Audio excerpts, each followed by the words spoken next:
Now we're going to move into the digestive system. This lab is actually going to be kind of messy, but as you know, middle schoolers will love that. I didn't bring all of the materials for that today because this is virtual and it's not going to be something that you have your hands on, but you are going to have a PowerPoint that's in with your files that you're going to receive on your flash drive, and it's called the Digestive System Lab, and you're going to need several different things. First, you're going to need crackers. Crackers are going, just like saltine crackers, it's going to represent food. Bananas are going to, or a banana is going to represent your stomach enzymes. Water is just going to be your saliva, your spit. Cocoa powder is going to be gastric juices. Pantyhose, yes, you heard me right. You just need one leg of pantyhose to be your small intestine. And a cup with paper towel in it will be your large intestine. Okay, and so what you're going to do, each person is going to have a job. Okay, somebody's going to represent the teeth. Okay, because the digestive system starts with the teeth. So somebody's going to pick up the crackers, and they are actually going to crush the crackers, and we'll talk about that in just a second. So you're going to need somebody to be the teeth, the enzymes, and the saliva. So they're going to need a piece of banana. They're going to need a cup of water for the saliva, the spit.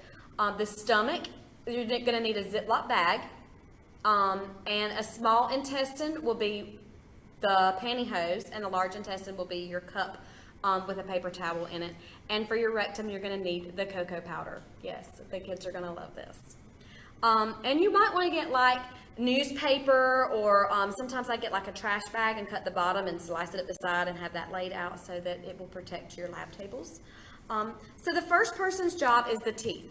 Okay, so they're going to take the crackers and they're going to break the crackers into 4 pieces. Hold them in their hands, try not to get the crumbs everywhere, okay? That's going to represent the chewing, okay? We're just going to skip the esophagus. You could use like a straw or a tunnel or something like that to represent the esophagus, but that's just going to be transporting from the mouth to the stomach. And so the next person is going to have the Ziploc bag, and they're going to hold the bag as we go into the stomach. Okay, so the person with the crackers is going to put those pieces of the crackers into the Ziploc bag. And then the next person who has the banana, who's going to be the enzymes, the stomach enzymes, are going to help break down the food. So that person's going to put in the piece of banana into the Ziploc bag, into the stomach. Okay, and then we're going to have the water to go into the bag. So it's like saliva from the mouth. So you've got crackers, banana, and the water inside there into the stomach. Okay? Then you are going to have the person with the cocoa powder pour the cocoa into the bag. And that's just like gastric juices into the stomach. So you could talk about the secondary organs bringing those gastric juices into the stomach.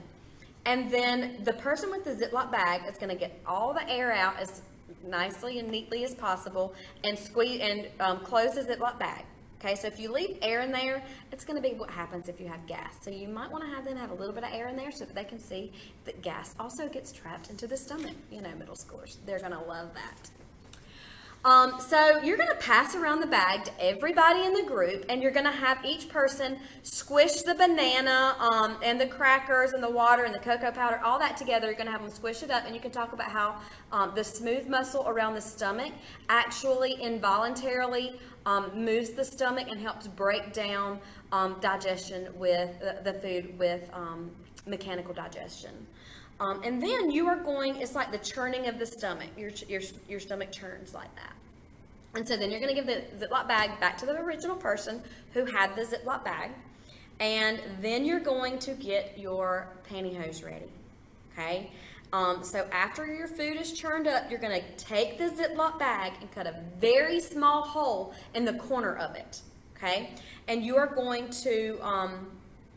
it's going to take several hands for this, okay? So the person with the bag is going to have to hold it up because it's going to spill out if you're not careful, okay? And so then you are going to, the person holding the stocking or the pantyhose is going to cut a small hole in the bottom of the stocking as well, okay? So you've got the top at the top of the leg, and then at the bottom of the stocking there's going to be a little hole there as well, okay? So the person holding the Ziploc bag is going to pour the food from the stomach, the bag, into the small intestine, which is the stocking, okay? That's the pantyhose, okay? So as the water from your food goes through the wall of the small intestine, the water is going to be what's absorbed throughout the rest of your body. Okay, so the pantyhose is letting the water go through the rest of your body, and all the solids are staying together. So small intestine is only absorbing the fluids, okay, and that's going to filter out to your kidneys. Okay, so you also want to make sure you have like a pie pan or something underneath, maybe one of your lab trays, to make sure that it's there to catch that water coming out. Okay, so after that's gone, you're going to squeeze the food from the small intestine, the stocking, into the large intestine, okay, into a cup.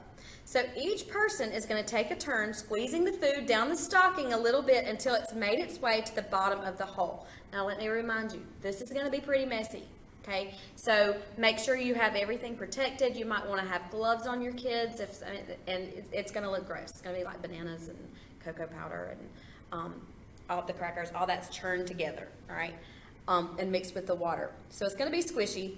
And so the person holding the cup will have a small hole in the bottom. So make sure you're holding the cup over the tray or the table, okay? Because you are going to pretend, the waste products are the parts of the food that your body can't use, okay? So the cup has that paper towel in it to absorb water, just like the large intestine. Okay, so as you squeeze through, those waste products are going to go into, well, it's waste. It's going to go into the waste basket, or they may want to use it as a simulation of the toilet. Okay, so you're just going to have your trash can, and that's going to be where the waste is going to go. You're going to hold over the trash can, and you're going to squeeze, pretend the trash can is a toilet, and dump the waste products in, representing the end of the digestive process. So as you can see, the kids are going to love this. They love talking anything about the digestive system. You can bring in the gas, you can bring in the poop, all of that stuff they're going to love, and hopefully they're going to learn something about how the digestive system works and how important the food is to their body. Okay, so you also want to make sure they clean up everything the way you have them. And what's also included is some discussion questions for your kids to do at the end of this lab. So good luck. Hope you enjoy.